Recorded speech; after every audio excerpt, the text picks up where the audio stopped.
Assalamualaikum warahmatullahi wabarakatuh. Perkenalkan, kami dari kelompok 3 S14D, yang mana kami akan membahas tentang obat-obat terkait sistem kardiovaskular 2. Sebelumnya kami berterima kasih banyak kepada dosen pengampu Ibu Apoteker Mira Febrina Magister Sains, yang mana sebagai dosen pengampu pada mata kuliah farmakologi klinik kali ini.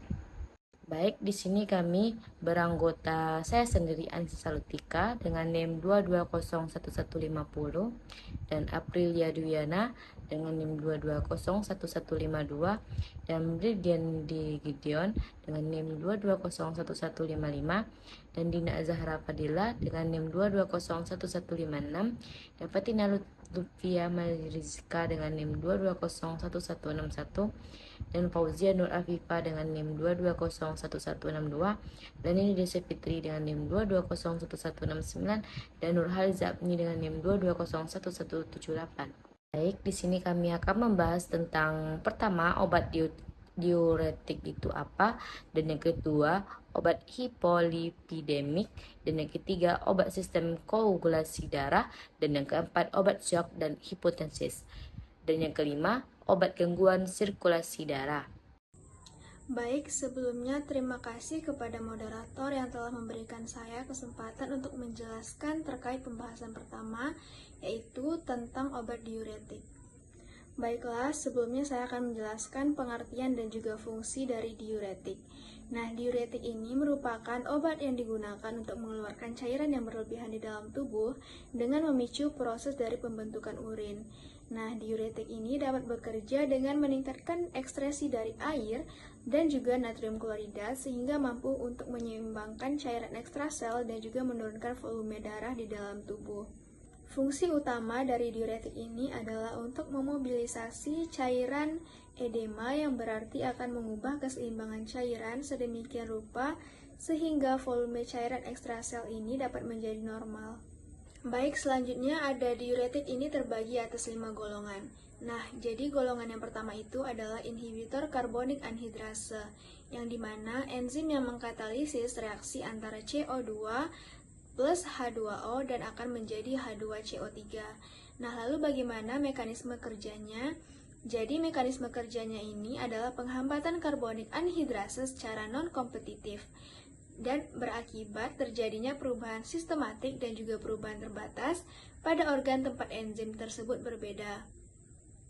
Acetazolamid yang akan memperbesar ekskresi dari kalium plus, tetapi efek ini hanya nyata pada permulaan terapi saja, sehingga pengaruhnya terhadap keseimbangan kalium tidak sebesar dari pengaruh tiazid.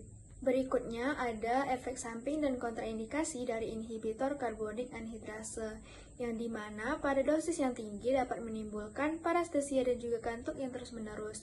Acetazolamid ini akan mempermudah pembentukan batu ginjal karena berkurangnya sekresi sitrat. Lalu juga kadar kalsium dalam urin tidak akan berubah ataupun meningkat. Selanjutnya, acetazolamid ini dikontraindikasikan pada sirosis hepatis karena menyebabkan disorientasi mental pada penderita sirosis hepatis. Selanjutnya, dosisnya itu adalah tersedia dalam bentuk tablet 125 mg dan 250 mg untuk pemberian oral. Baiklah, selanjutnya itu ada loop diuretik yang dimana yang termasuk ke dalam kelompok ini yaitu ada asam etakrinat, furosemid dan juga bumetanik. Nah, lalu bagaimana mekanisme kerjanya? Yaitu secara umum dapat dikatakan bahwa diuretik yang kuat mempunyai mula kerja dan juga lama kerja yang lebih pendek dari tiazid. Diuretik kuat ini terutama bekerja pada ansa Henle bagian asenden pada bagian dengan epitel yang tebal dengan cara menghambat kontraspor Na+, K+, dan cemin dari membran lumen pada pars asenden ansa Henle.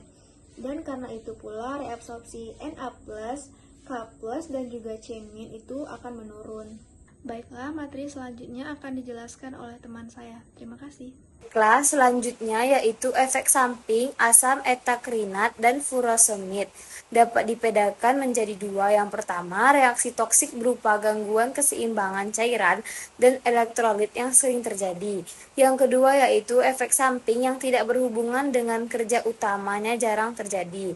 Selanjutnya yaitu tiazid, di mana tiazid adalah Obat diuretik yang paling banyak digunakan. Diuretik tiazid seperti bendroflumethiazid bekerja pada bagian awal tubulus distal atau nefron. Selanjutnya yaitu hemat kalium, di mana diuretik yang mempertahankan kalium menyebabkan diuresis tanpa kehilangan kalium dalam urin. Yang termasuk dalam kelompok ini antara lain aldosteron, tremteren, dan amilorid. Mekanisme kerjanya yaitu penghambatan kompetitif terhadap aldosteron, bekerja di tubulus renalis rectus untuk menghambat reabsorpsi Na+, sekresi K+, dan sekresi H+. Efek sampingnya yaitu efek toksik yang paling utama dari spironolakton adalah hiperkalemia yang sering terjadi bila obat ini diberikan bersama-sama dengan asupan kalium yang berlebihan. Selanjutnya yaitu diuretik osmotik. Istilah diuretik osmotik biasanya dipakai untuk zat bukan elektrolit yang mudah dan cepat diekskresi oleh ginjal. Contoh dari diuretik osmotik adalah manitol, urea, gliserin, dan isosorbit. Suatu zat dapat bertindak sebagai diuretik osmotik apabila memenuhi 4 syarat. Yang pertama, difiltrasi secara bebas oleh glomerulus. Yang kedua, tidak atau hanya sedikit dari absorpsi sel tubulus ginjal. Yang ketiga, secara farmakologis merupakan zat inert. Yang kelima, umumnya resisten terhadap perubahan-perubahan metabolit. Selanjutnya, materi yang kedua yaitu obat hipolipidemik.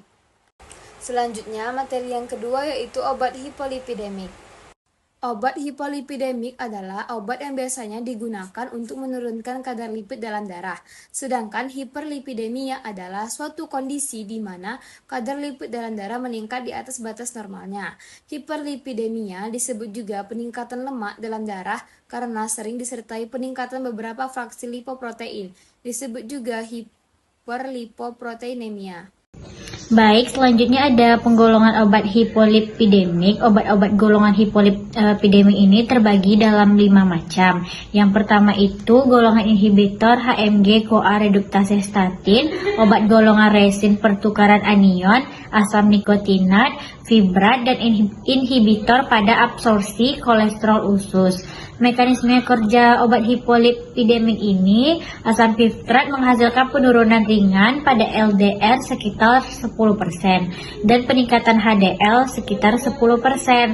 Sebaliknya, fibrat menyebabkan penurunan yang bermakna pada trigliserida plasma sekitar 30%. Fibrat bekerja sebagai ligan untuk reseptor transkripsi nukleus, reseptor alfa peroksisom yang diaktifasi profilator dan menstimulasi aktivitas lipoprotein lipase. Baik, selanjutnya ada indikasi obat hipolipidemik. Yang pertama itu ada golongan statin. Obatnya itu ada simvastatin, atorvastatin, rosuvastatin, kalsium, lovastatin, fluvastatin, pravastatin, dan vitavastatin. Yang kedua itu ada golongan fibrat, fenobitrat, fezavifrat, kolifibrat, dan sifofibrat, gemfibrozil. Yang ketiga itu ada golongan nikotinat, asam nikotinat. Yang keempat ada inhibitor absorpsi kolesterol. Contoh obatnya ada ezetimibe. Yang kelima itu bil sequestrant. Contoh obatnya itu ada kolestipol hidroklorida, kolestiramin, dan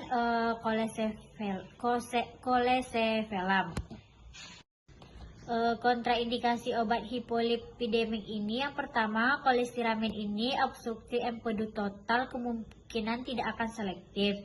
Yang kedua itu bezafibrate, gangguan hati atau ginjal berat, hipoalbuminea, sirosis empedu primer, penyakit kantong empedu, sindrom nefrotik, kehamilan, dan menyusui. Yang ketiga itu ada fenofibrat, gangguan ginjal atau hati yang berat, adanya penyakit kantung empedu, kehamilan, dan menyusui. Yang keempat itu ada gemfibrozil, gangguan fungsi hati berat dan ginjal, penyakit kantung empedu, hipersensitivitas, penggunaan bersama HMG-CoA reduktase inhibitor seperti simvastatin atau serivastatin dan repaglinid. Yang kelima itu ada statin, pasien dengan penyakit hati yang aktif pada kehamilan karena diperlukan kontrasepsi yang memadai selama pengobatan dan selama 1 bulan setelahnya dan menyusui.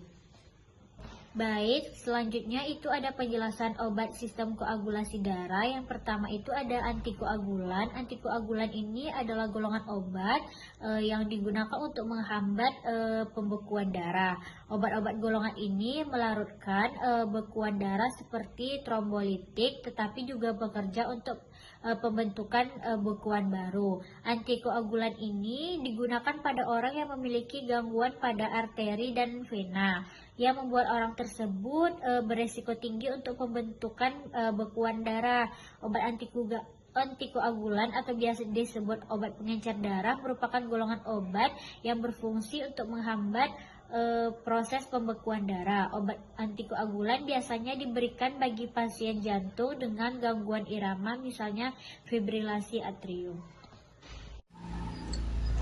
Penggolongan obat itu ada dua, antikoagulan oral yaitu warfarin, DOAX, antikoagulan parenteral, heparin, enoxaparin. Mekanisme kerjanya, antikoagulan bekerja pada berbagai titik dalam jalur koagulasi, baik pada jalur intrinsik atau ekstrinsik, sehingga menghambat konversi protombin menjadi trombin dan akhirnya mengurangi pembentukan. Patofisiologinya, antikoagulan bekerja dengan menghambat berbagai faktor dalam jalur koagulasi sehingga mengurangi pembentukan fibrin dan bekuan darah. Hal ini penting dalam kondisi di mana risiko pembentukan bekuan darah berlebih tinggi seperti pada trombosis vena dalam atau fibrilasi atrium. Selanjutnya indikasi. Yang pertama ada trombosis vena untuk dalam DVT. Yang kedua ada emboli paru. Yang ketiga ada fibrilasi atrium untuk pencegahan stroke. Yang keempat ada pasca operasi ortopedi untuk pencegahan trombosis. Baru ada kontraindikasi. Yang pertama ada pendarahan aktif, yang kedua ada gangguan koagulasi yang parah, yang ketiga ada hipersensitivitas terhadap komponen obat, yang keempat kehamilan. Efek sampingnya itu ada pendarahan, osteoporosis, gangguan fungsi hati, dan trombositopenia. Selanjutnya ada antiplatelet. Antiplatelet adalah agen yang mencegah agregasi trombosit dan pembentukan trombus arteri. Mereka digunakan terutama untuk mencegah kejadian kardiovaskular seperti serangan jantung dan stroke. Penggolongan obatnya ada dua, yaitu inhibitor siklooksigenase dan inhibitor reseptor ADP. Inhibitor siklooksigenase misalnya aspirin. Yang contoh yang kedua yaitu inhibitor reseptor ADP misalnya clopidogrel dan ticagrelor. Selanjutnya, mekanisme kerja antiplatelet tersebut adalah menghambat berbagai jalur yang terlibat dalam aktivasi dan agregasi trombosit, sehingga mencegah pembentukan trombus pada pembuluh darah arteri. Aspirin berfungsi untuk menghambat enzim COX-1, mengurangi produksi tromboksan A2 yang diperlukan untuk agregasi trombosit. Baru ada clopidogrel dan ticagrelor menghambat reseptor ADP pada trombosit, mencegah aktivasi dan agregasi trombosit. Selanjutnya, patofisiologinya adalah antiplatelet mencegah agregasi trombosit yang penting dalam pencegahan pembentukan trombus pada arteri. Ini sangat relevan dalam mencegah kejadian kardiovaskular seperti serangan jantung dan stroke pada pasien dengan aterosklerosis. Selanjutnya, ada indikasi, kontraindikasi, dan efek samping dari antiplatelet tersebut. Yang pertama ada indikasi pencegahan primer dan sekunder dari kardiovaskular. Yang kedua ada pasca angioplasti koroner. Yang ketiga ada pasca infark miokard. Yang keempat ada stroke iskemik. Kontraindikasinya adalah pendarahan aktif, ulkus pektikum aktif, hipersensitivitas terhadap obat, gangguan hati atau ginjal berat. Efek samping dari antiplatelet tersebut adalah pendarahan gastrointestinal. Yang kedua ada pendarahan serius lainnya, yang ketiga ada reaksi alergi, yang keempat ada trombositopenia. Baik, sebelumnya perkenalkan nama saya Dina Azhara Fadila dengan NIM 2201156. Di sini saya akan melanjutkan penjelasan dari teman saya, di mana yang kedua itu ada fibrinolitik. Dan fibrinolitik ini ialah agen yang memecah bekuan darah atau yang disebut dengan fibrin yang sudah terbentuk. Mereka berperan penting dalam menghilangkan bekuan darah yang tidak diinginkan yang bisa menyumbat pembuluh darah. Nah, adapun penggolongan obatnya yaitu yang pertama, aktivator plasminogen, misalnya streptokinase dan alteplase. Yang kedua itu variannya, misalnya itu reteplase dan tenecteplase. Selanjutnya ada mekanisme kerjanya. Fibrinolitik ini bekerja dengan mengubah plasminogen menjadi plasmin yang kemudian memecah fibrin menjadi produk degradasi yang larut dalam darah sehingga bekuan darah tersebut larut. Baik, selanjutnya ada patofisiologinya. Patofisiologi fibrinolitik ini bekerja dengan mengubah plasminogen menjadi plasmin, yang kemudian memecah fibrin dalam bekuan darah. Ini penting untuk melarutkan bekuan yang sudah terbentuk, yang menyumbat pembuluh darah, terutama dalam kasus infark miokard akut dan stroke iskemik. Nah, selanjutnya ada indikasinya. Indikasinya itu yang pertama infark miokard akut, yang kedua stroke iskemik akut, dan yang ketiga emboli paru berat.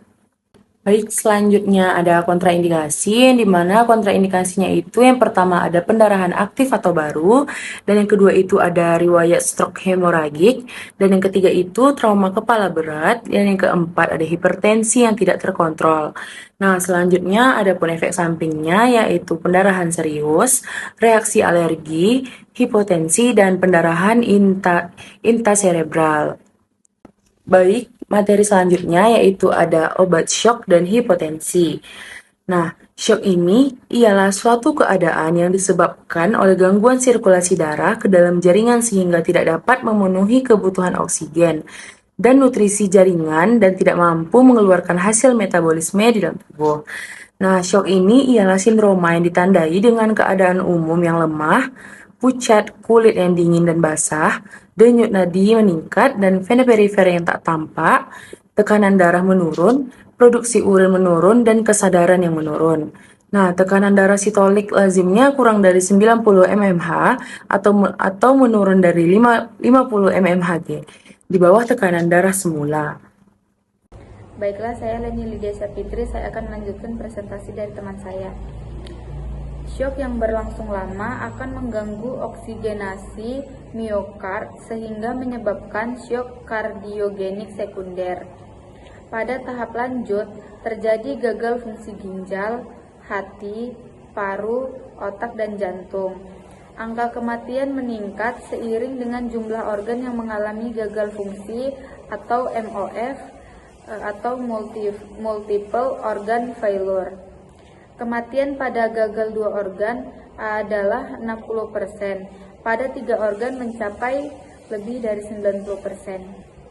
Baiklah, selanjutnya langkah pertama dalam pengelolaan penderita syok adalah dengan mengenali adanya syok itu sendiri melalui gejala syok atau tanda-tanda klinis terjadinya syok.